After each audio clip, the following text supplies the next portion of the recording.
Oh, thank you for having me. Thank you. Thank you for having me. Thank you. Thank you. Thank you. That's all. Whoa. Hey.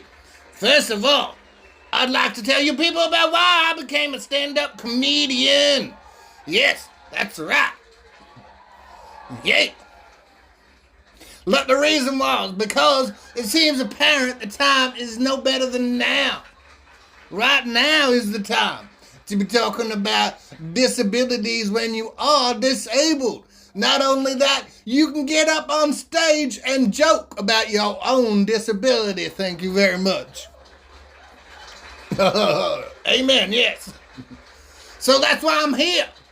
Now, I'm not about labels, but goddamn, I've got a few.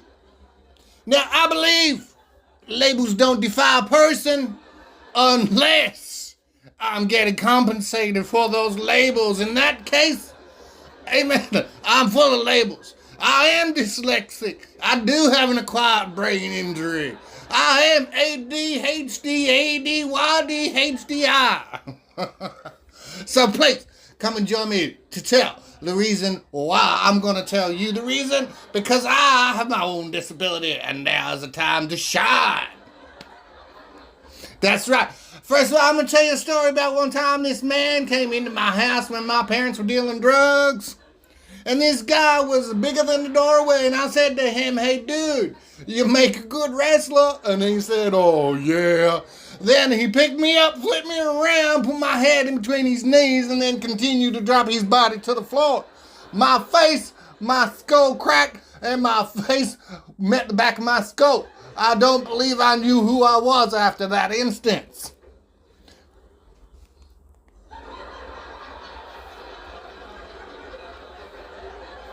Oh, the next time was during a domestic violence incident between my parents. One was struggling on one end of my arm and the other was struggling on the other.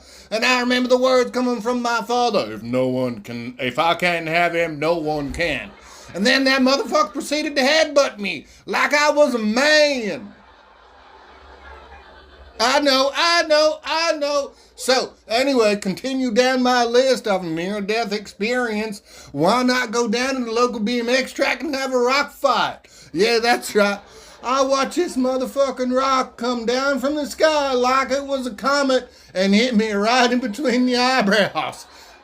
It split my face open like a watermelon.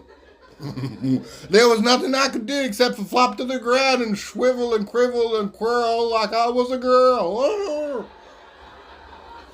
The next time I was in trouble was a man walked into my house and pointed a gun directly at my head. I was like, what, goddamn? That man then continued to pull the trigger, and I could not believe then if I was in the same reality or a different one. And this is a story about my disabilities.